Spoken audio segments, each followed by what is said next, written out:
My heart is where the Hebrew home is.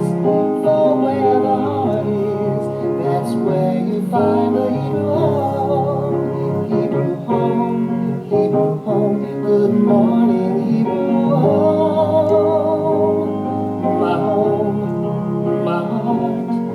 My heart is where the Hebrew home is. For where the heart is, that's where you find the Hebrew home.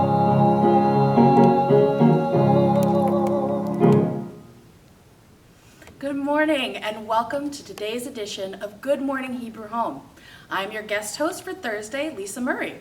So, a few weeks ago I told you I've been working on baking and I wanted to give you a little bit of an update. This weekend I had both one of my greatest successes and my greatest failures.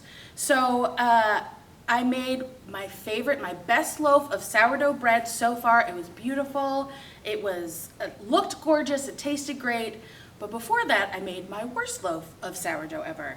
I made the whole dough, it was rising, it looked great, and then I took a bite at the end and I realized, oh, I forgot to put salt in this bread.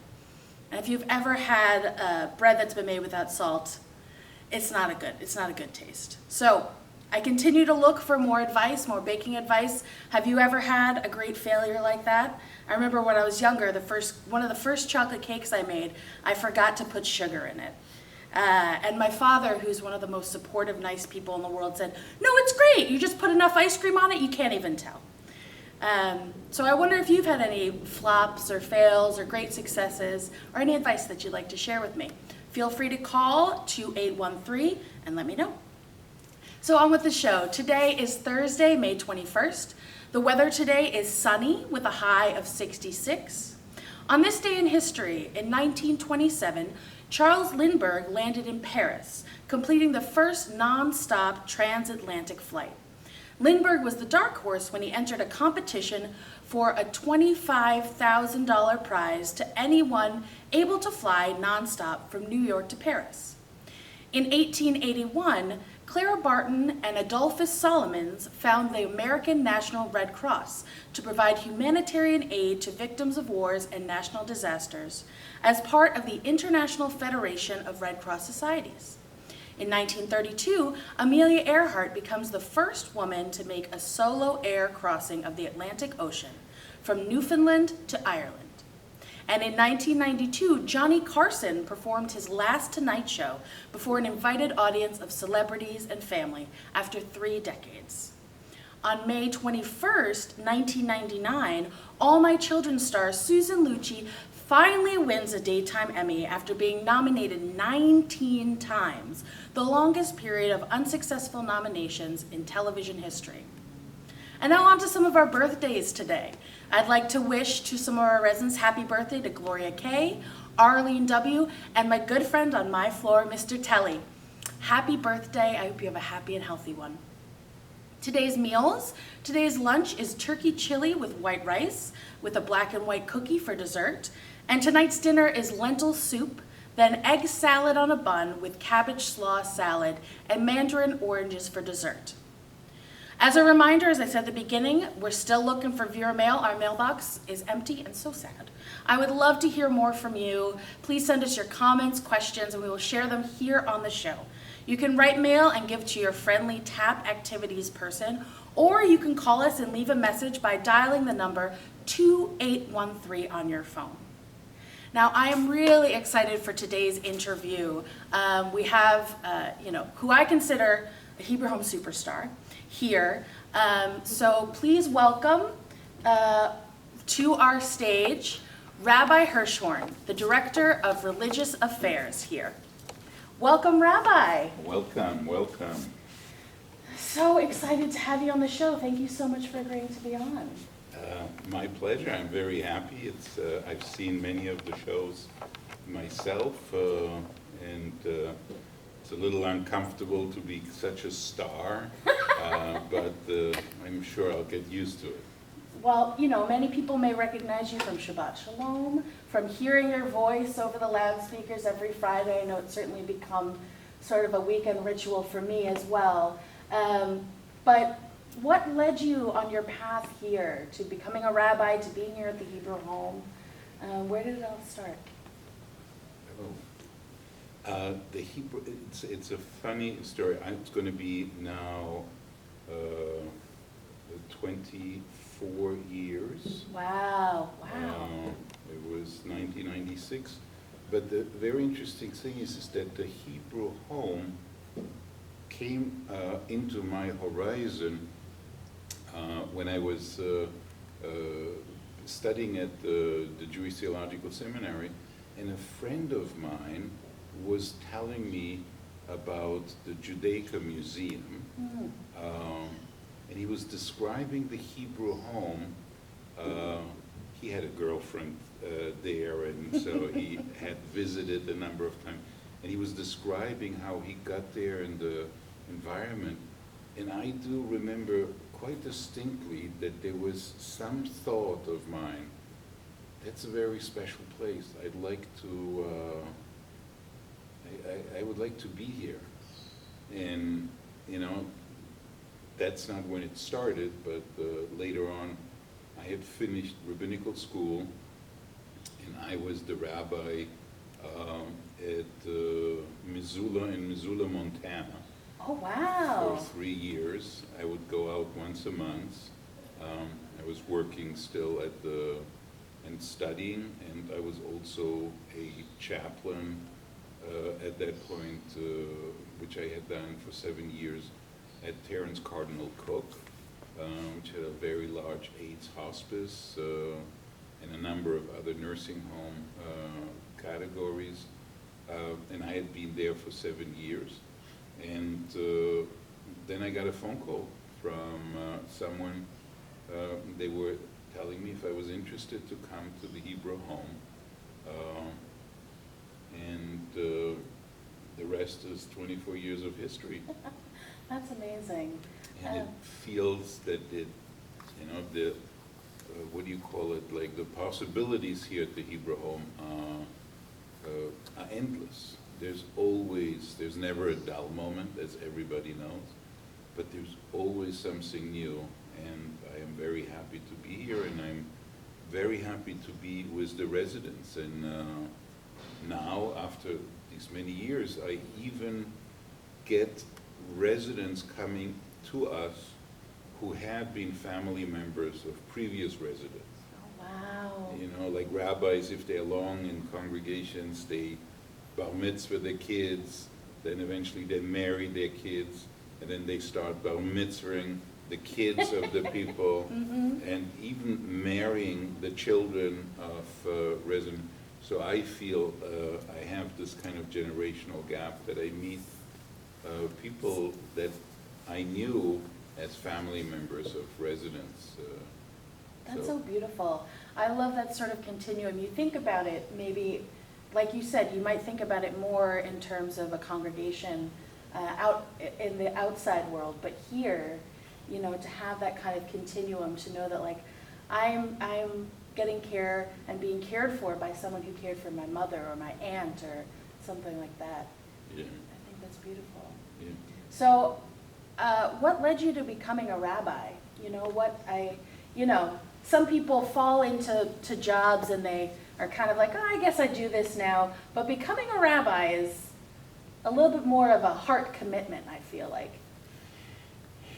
You know, on some level, I am a rabbi despite of myself. So what does that mean? It means that I really never planned to be a rabbi, even though that my family lore says that at the age of 5, I was supposed to have answered someone when they asked what I want to be when I grow up, that I said I either want to be a rabbi or the son of a rabbi. So I guess since being the son of a rabbi wasn't an option, because my father wasn't a rabbi, I'm the first in my long history of family of my father and my mother. So it was not really. I was always connected. I loved synagogue. I loved singing in the synagogue. During my bar mitzvah time, I was the chazan in our little synagogue in Mannheim in Germany. where I grew up, and I was always involved, like liturgy, religion, was always something that drove me. When I was, I don't know, maybe an adolescent, young adolescent, 13, 14 years old, or even earlier, growing up in Germany, we had radios that had short waves and medium wave, Mittelwelle, and all of that. And I would kind of like surf. And I remember very distinctly that I would stop and listen to whenever there was a liturgical element. I was very fascinated when I heard an imam reciting the Quran. I remember I listened to the Vatican when nuns were having a vesper and they were saying the Ave Maria, Gracia Plena. So I always felt that, we're speaking the same language. There's something that is happening. But I knew one thing is that I didn't want to become a professional Jew. I did not want to make a profession out of what it meant for me to be a Jew. And so I grew up, I graduated and eventually studied agriculture. I didn't know that. Yes, I am, as they call in German, a Diplom-Agraringenieur. It's like a master's of science in agricultural engineering. But at one point, there was a school that opened in Heidelberg. There was a school for Jewish studies, and I did not enter it with the intention of becoming a rabbi. But I joined because I was interested to learn, I was interested to know more, and that was the beginning. And at the end of that program, I had to make a decision if I want to go back into agriculture or if I wanted to continue, and I did choose to become a rabbi after all. And that was my choice to, in my way to become a rabbi. I'm so glad you did.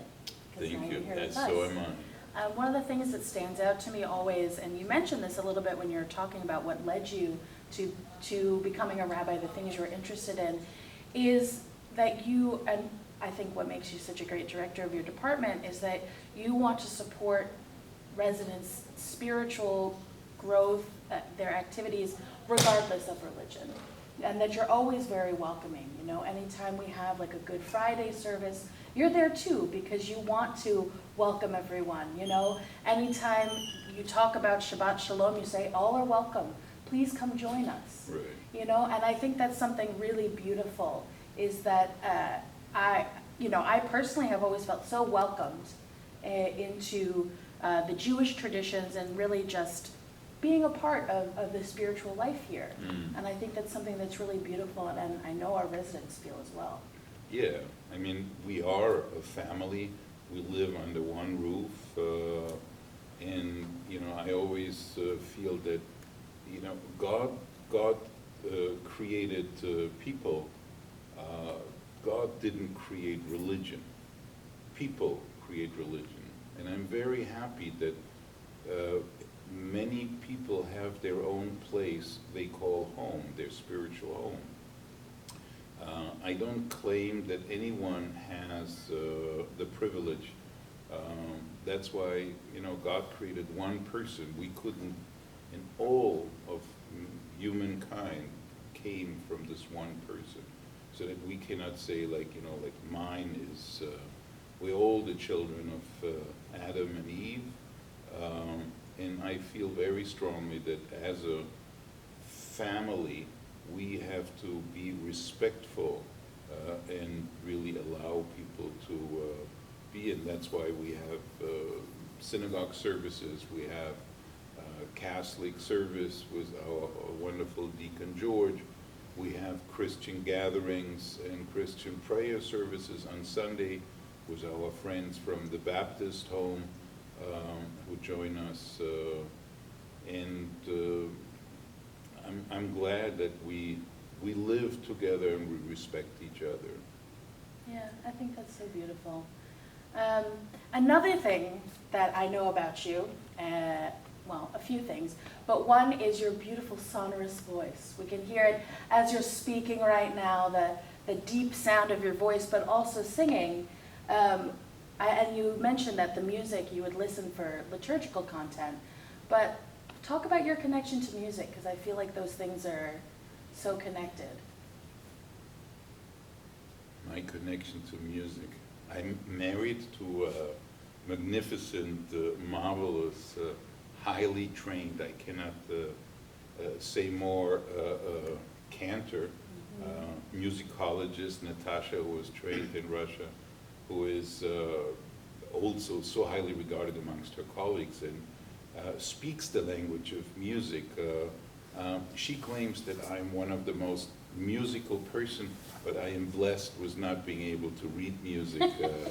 So I have, I play it, I use it, and it feels to me that singing, anything from humming to singing full-fledged oratorios, you know, is just a way of being. It's a way of talking.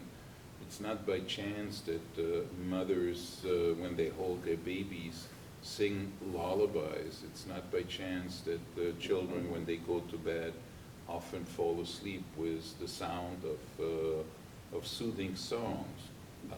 That's what you also hear in the voice. And I enjoy it. I feel like I'm blessed with knowing about the 4 chords on the guitar, but I know them well. You know them well, and they're important ones, you know? Yes. You know the best ones. But music is, you know, like, music is important to me, and it's also music, not just the reality of like being able to sing and play, but also as in a symbolic, as a metaphor. And you know, it reminds me that if people often ask me, what is it that I do here, what comes to my mind is a story that is told about Yitzhak Perlman, which is that early in his career he was Carnegie Hall, and you know, he was walking with the crutches, finding his seat and settling down, and then at the moment when the conductor was lifting the baton, in this moment of silence and anticipation, you heard, bah, a shotgun. And it took a while for people to realize that what happened was one string of Yitzhak Perlman's violin popped. And, you know, they started to applaud and say, we paid a lot of money for this concert. We have 5 more minutes, 10 more minutes for you to get. But he made a sign to the conductor to go ahead. Wow. And he played the concert on 3 strings. And anyone who knows a little bit about violin and, you know, like how you put your fingers, it is just impossible, because you have to think, where will I get this note while it's already occupied for another note on that string? It is just unbelievable. People at the end of the concert, you know, it was not a standing ovation, it was a hovering ovation. People were in the presence of something unbelievable. And at one point he calmed them down and he said to the audience, it is my privilege to make music with what is left. It's my genius to make music with what is left. And he was obviously not talking about the violin, but he was talking about his own experience of growing up with polio, overcoming all these obstacles and being able. And so to me, the idea of making music with what is left is really a central theme of what I feel the work is here at the Hebrew. You know, every resident who comes here, there's a reason why people come here. If they would be healthy and independent, they would be in their own homes and they would be in the communities. So there is something that is broken, and you know, we have to sit and acknowledge what is broken. We have to be with the people to mourn what is broken. But the goal is to be able to make music with what is left. And I feel always so happy, not just because of the religious affairs department, but like especially therapeutic arts programs, all of the various things. Like, we help residents to be able to make music with what is left. Yeah. So music is extremely important. And that speaks so deeply, of course. I think that's one of the reasons that our departments feel so connected, right? Because Right. it's about making that music with what's left. And hopefully, I've seen so many opportunities of residents making metaphorically and literally such beautiful music Right. with what they have. Right? So we're getting near the end of our time, but I would love to end with maybe just, do you have any words of advice or any words of wisdom to share with our residents during this time? It's very hard to think about something that is helpful. Hope is such an important thing. To know, we had a resident here many, many years ago. Her name was Ms. Morgan Besser.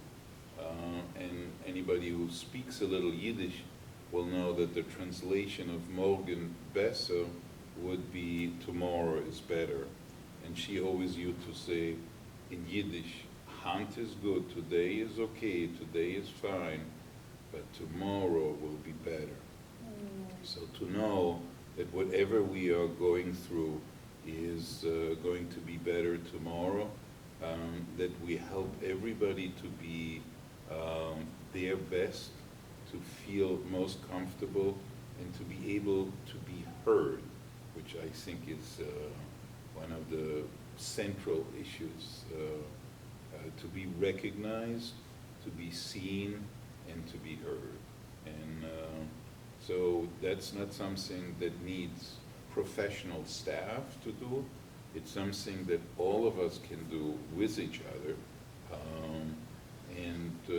There's so much that we are able to do. Physical exercise is obviously some important thing, but I'm always afraid that the most physical exercise that people get here is this motion with their right hand, which is like, some people also do it with their left hand.